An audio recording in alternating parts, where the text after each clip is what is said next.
Magandang tanghali po mga ka-retire. Ito tayo sa may Ryan Way, sa corner ng Martin Luther King Jr. Papasok po tayo ng I-5. Punta tayo ng downtown. Araw po ng Sabado. Hindi naman po siguro matraffic ngayon. Hapon, alas 2 na. Hindi naman siguro matraffic ngayon sa freeway kasi Sabado.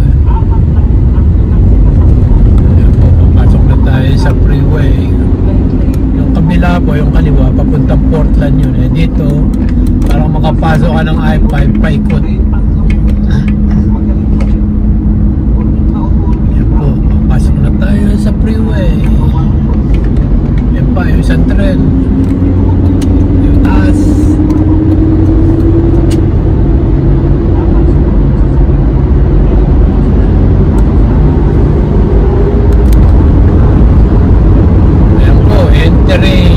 Seattle na tayo.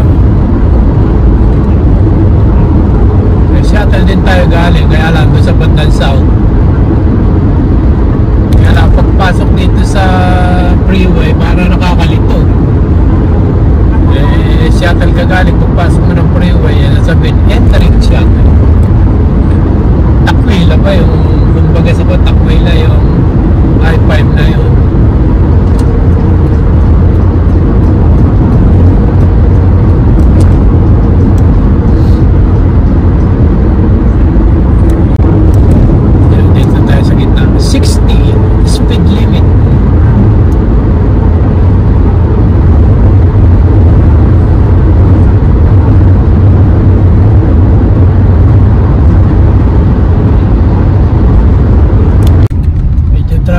Lalabas po tayo dito sa Georgetown.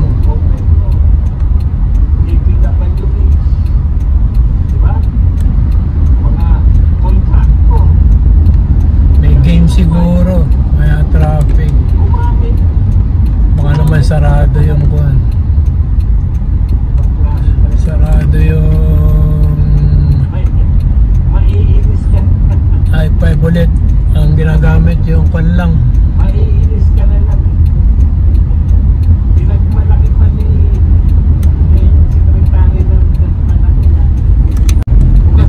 Sa Corson, Michigan Avenue lalabas para makaiwas tayo ng traffic.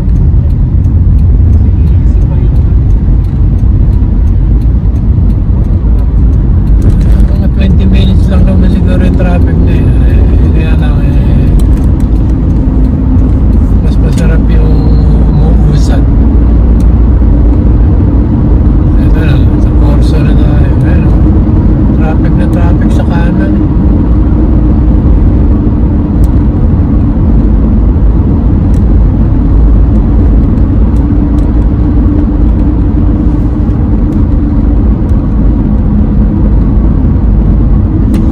Kapakarami kasing daan papunta ng downtown Pagka nakita mo traffic sa freeway, pwede ka doon sa Albro, pwede ka dito sa Michigan, labas mo Georgetown.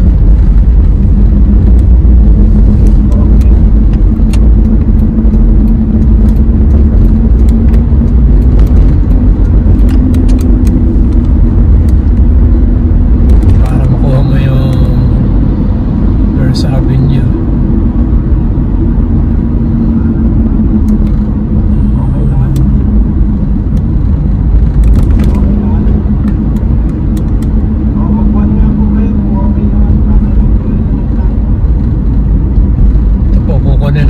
Michigan. Makahanap tayo dito. Yan, sa may Harbor Freight. Makahanap tayo dito.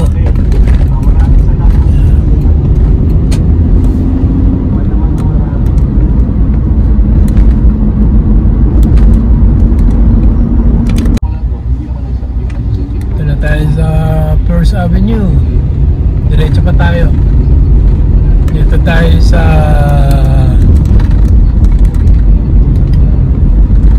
tayo kakanan sa 99, pero hindi tayo papasok doon sa First Avenue Bridge. Dito tayo sa 99 North.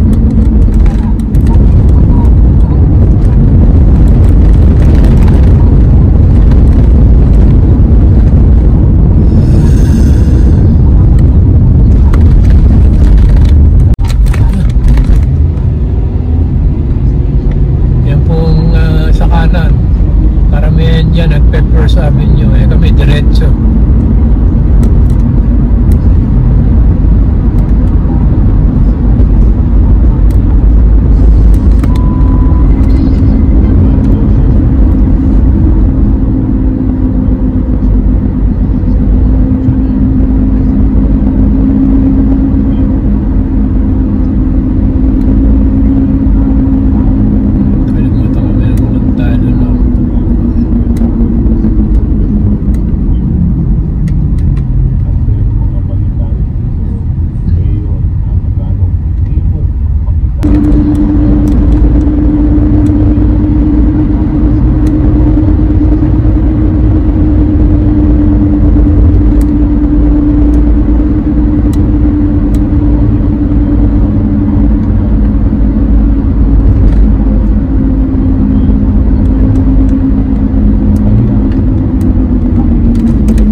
Tayo na uwi sa Highway 99.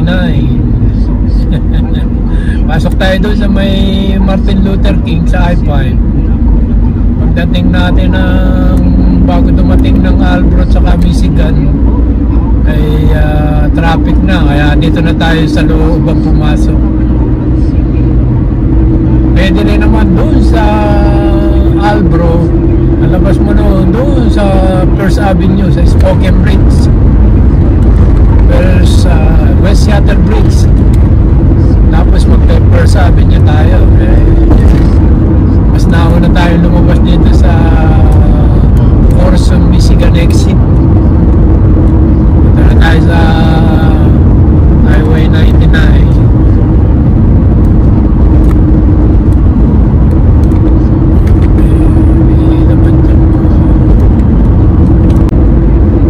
Malapit na tayo sa Lumingsville at T-Mobile Park. Next right na, next exit.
na may pumirma ng 4 na senador na ito ay para ituloy ang impeachment case kay VP Inday Sara kahit may desisyon na ang Korte Suprema.